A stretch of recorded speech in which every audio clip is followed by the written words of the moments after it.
Hello दोस्तों, friends, जो कोई भी मेरे व्यूअर्स हैं, कमेंट करते हैं, अच्छा लगता है। मैं पढ़ तो लेता हूँ लेकिन रिप्लाई नहीं कर पाता क्योंकि थोड़ा सा शेड्यूल जो है बिजी है। शाम के समय मैं अपने इलेक्शंस का प्लान करता हूँ कि कहाँ पर जाऊंगा। फिर उस जगह पर जाने के बाद मैं उस जगह की सामाजिक स्थिति को देखता हूँ, समझता हूँ, वहाँ की कम्युनिटी को समझता हूँ कि किस किस कम्युनिटी के लोग उस जगह पर रहते हैं। उनकी परेशानियों को समझने की कोशिश करता हूँ, उनसे बातचीत करता हूँ, उनके साथ बैठता हूँ और उसके बाद एक रोड मैप तैयार करने के बाद मैं उनके सामने अपना बैनर निकालता हूँ, उसको रखता हूँ। अपना हम्म, ये जो स्टैंड है जिस पर वीडियो बनाना होता है, इसको सेट करता हूँ, इस पे मोबाइल सेटअप करता हूँ, प्लस ये माइक अपने गले में टांगता हूँ, रिसीवर मोबाइल पे लगाता हूँ। तो इस तरीके से बहुत कुछ सेटअप तैयार करना होता है और उसके बाद मैं अपने दिल की आवाज को अपने दिमाग के आइडियाज के साथ मिलाकर उनके समक्ष रखता हूँ और मुझे खुशी है, मुझे वास्तव में खुशी है। मैं अच्छा वक्ता हूँ, अच्छा बोलता हूँ। दूसरा, मुझे हमेशा इस बात की तसल्ली रहती है और खुशी रहती है कि मैंने कभी भी जातिवाद नहीं किया, मैंने कभी भी धर्मवाद नहीं किया। मैंने इंसान को हमेशा इंसान समझा, फिर वो किसी भी धर्म का हो, वो किसी भी कम्युनिटी का हो। और मेरी सोच रहती है कि मैं उनके साथ अपना जुड़ाव महसूस करूं और उनको महसूस कराऊं कि मैं उनके बीच का एक हिस्सा हूं।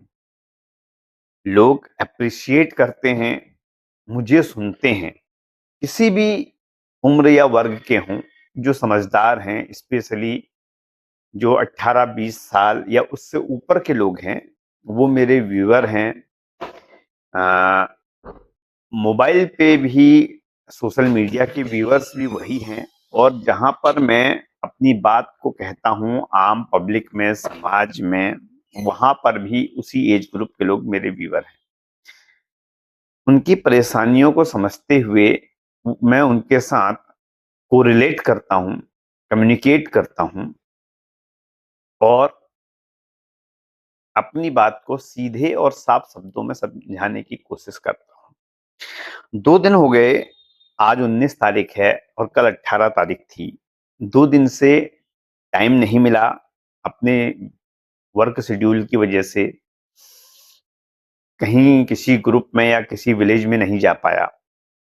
आज प्लान बनाया था तो शाम को बारिश बहुत तेज हो गई, जिसकी वजह से मुझे उस प्लान को पोस्टपोन करना पड़ा।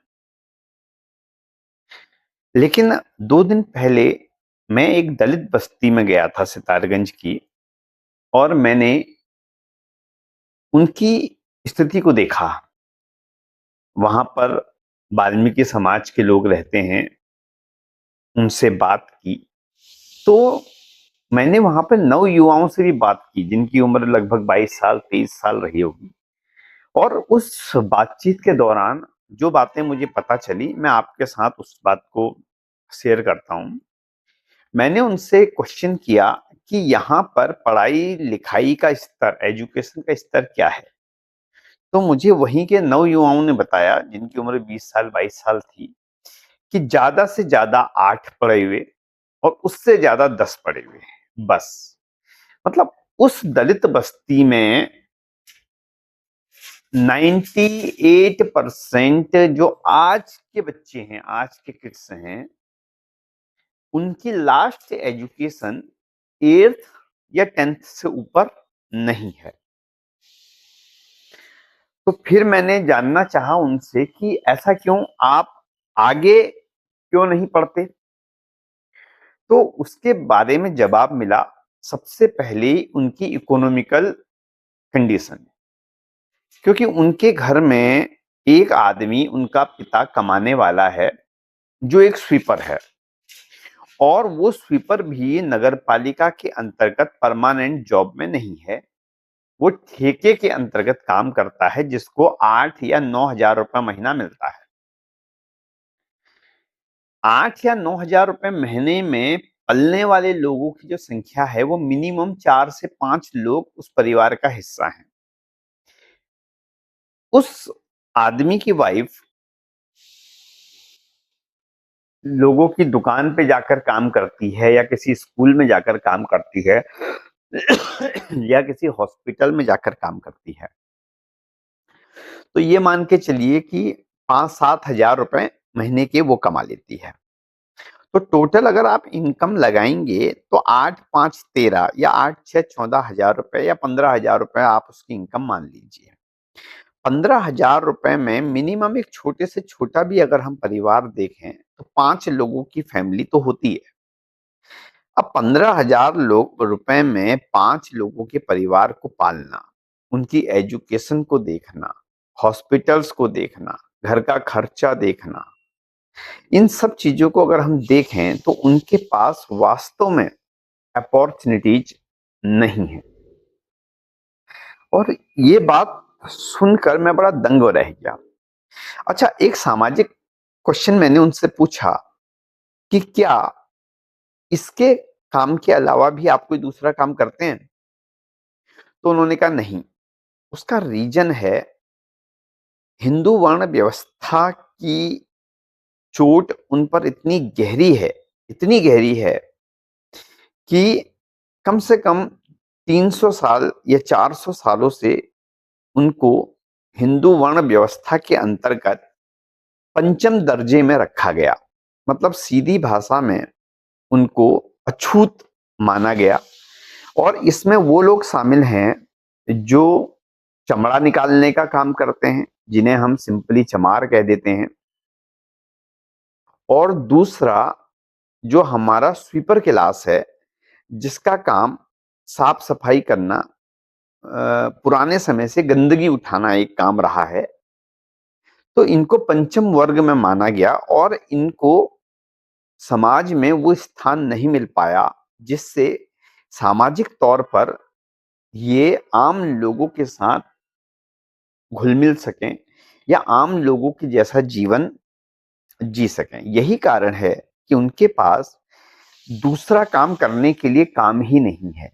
अगर वो, उस नवयुवा ने मुझे बताया कि अगर हम कहीं पर ठेला लगाकर खाना बेचने लगे तो लोग जो हमें जानते हैं वो हमारे यहाँ खाना खाने आएंगे ही नहीं, क्योंकि वो हमारे हाथ का पानी पीना या हमारे साथ बैठना तक पसंद नहीं करते, वो हमसे बातचीत तक पसंद नहीं करते।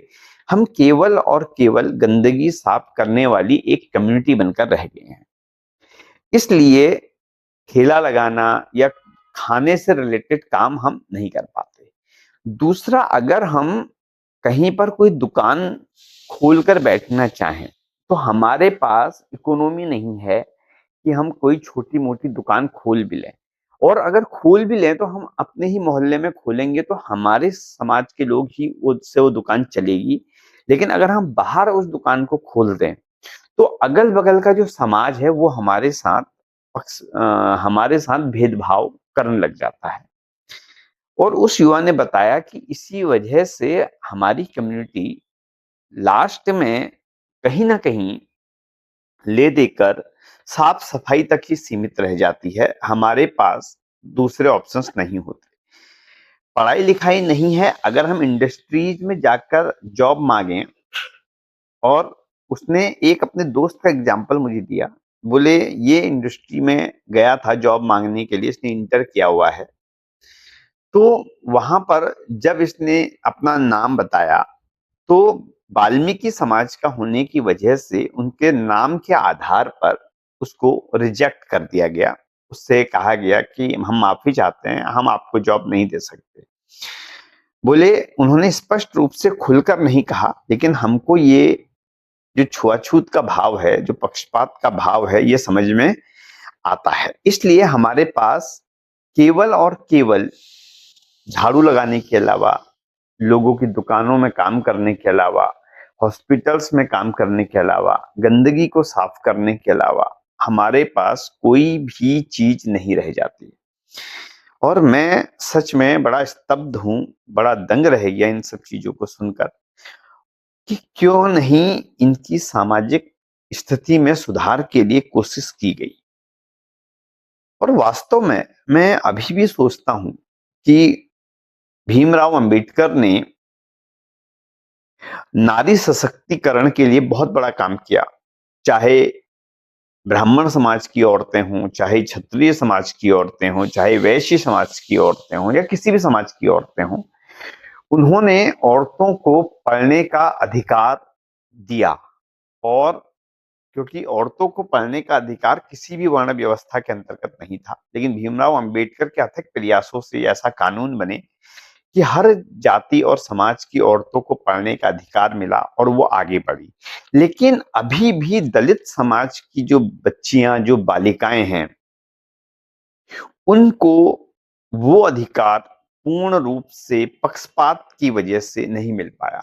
आज भी जब दलित समाज के बच्चे स्कूल में जाते हैं और उनके दोस्तों को पता लगता है कि ये जो है स्वीपर क्लास से है, तो ऑटोमेटिक उनके अंदर एक भेदभाव की स्थिति पैदा हो जाती है। और ये छोटे बच्चों में नहीं है, ये थोड़ा सा जब आप समझिए कि 13, 14, 15 साल के बच्चे होते हैं, जब वो सामाजिक स्थिति को समझने लग जाते हैं, तब ऐसी स्थिति पैदा होती है। और भीमराव अंबेडकर ने अपने जीवन पर्यंत, जैसा मैंने पढ़ा है इतिहास की किताबों में, बहुत कोशिश की कि हिंदू समाज की स्थिति को बदला जाए, दलित की स्थिति को बदला जाए, क्योंकि वो खुद भी इस छुआछूत का शिकार थे, दलित समाज से आते थे। लेकिन हार गए और अंत में अपने 3 लाख फॉलोअर्स के साथ भीमराव अंबेडकर ने बौद्ध धर्म को स्वीकार किया था। ऐसा उन्होंने खुद से किताबों में लिखा है और ऐसा हिस्ट्री की किताबों में दिखाई देता है, मिलता है। अब प्रश्न है कि ऐसा छुआछूत जो मैं कह रहा हूं, क्या मैं सिर्फ कह रहा हूं या मेरी ये मनगढ़ंत कहानी है? नहीं, ये मेरी मनगढ़ंत कहानी नहीं है, क्योंकि अभी कुछ दिन पहले हल्द्वानी में कांग्रेस की एक जनसभा थी और कांग्रेस के राष्ट्रीय अध्यक्ष मल्लिका अर्जुन खड़गे वहां पर आए हुए थे। जनसभा उन्होंने ही संबोधित करनी थी और मैं भी उस जनसभा का हिस्सा था, सितारगंज से गया हुआ था।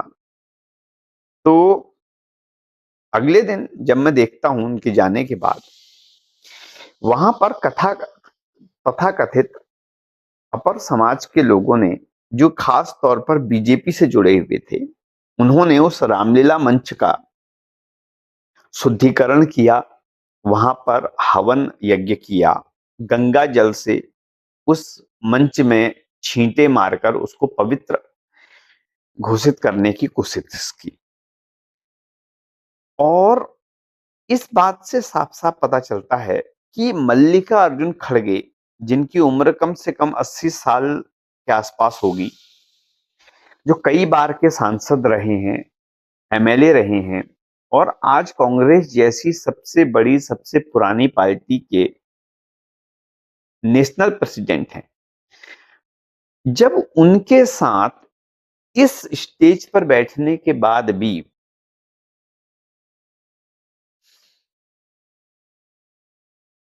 ऐसा व्यवहार हो सकता है, ऐसा छुआछूत वाला या ऐसा दलित और वर्ग को समझते हुए ऐसा व्यवहार किया जा सकता है, तो फिर जो लोग दलित बस्ती में रहते हैं वो गलत नहीं कह रहे। इसका एक एग्जाम्पल और मिलता है देखने के लिए कि रामनाथ कोविंद जब राष्ट्रपति थे द्रौपदी मुर्मू से पहले, तो अयोध्या के मंदिर में जब रामनाथ कोविंद पूजा पाठ करने गए तो उनके जाने के बाद उस मंदिर में भी गंगा जल से धुलाई हुई और हवन यज्ञ वगैरह किया गया, उसका शुद्धिकरण किया गया। और अब जातिवाद 2014 के बाद से, भारतीय जनता पार्टी के बाद से इतना हावी हो गया है कि अब तो दलित वर्ग को आप छोड़िए, पिछड़े वर्ग के साथ भी ये चीजें होने लगी हैं। क्योंकि अगर आप देखेंगे या आपने सोशल मीडिया पर देखा होगा, तो मध्य प्रदेश के कन्नौज में जब अखिलेश यादव कन्नौज के एक मंदिर में पूजा पाठ करने गए थे, तो उनके जाने के बाद भी कन्नौज के मंदिर को गंगा जल से धोया गया और मंत्र जाप किए गए। जबकि अखिलेश यादव दलित वर्ग से ना आकर पिछड़े वर्ग से आते हैं। तो भेदभाव बहुत ज्यादा है, बहुत ज्यादा है। और कैसे सुधरेगा, इस बारे में मैं फिर कभी बात करूंगा। लेकिन भारत में इस व्यवस्था को बदल पाना नामुमकिन है, बिल्कुल नामुमकिन है। अगर कोई जनता के समर्थन से कोई कोशिश हो जाए और कोई कानून बन जाए तो शायद हम बदल पाएंगे, वरना मुझे अगले 50 सालों तक तो ऐसी कोई उम्मीद नजर नहीं आती। और तब तक हम इस दुनिया का, इस जीवन का हिस्सा नहीं रहेंगे। आप लोग मेरे साथ जुड़े, इस बात के लिए बहुत बहुत धन्यवाद। आज के लिए इतना ही। फिर कभी बात करेंगे, इस टॉपिक को आगे बढ़ाएंगे और देखते हैं हम कहां पहुंचते हैं। आपके पास कुछ हो, कोई जवाब हो, कोई तरीके हों, कोई व्यूज हो, या आपके पास कुछ अपना हो जो आपने समाज में देखा है, सुना है, तो आप मुझे शेयर जरूर कीजिएगा। मैं आपका नाम लेकर उस घटना पर एक वीडियो बनाकर इस समाज को जागृत करने की कोशिश जरूर करूंगा। आज के लिए इतना ही। बहुत बहुत धन्यवाद। नमस्कार।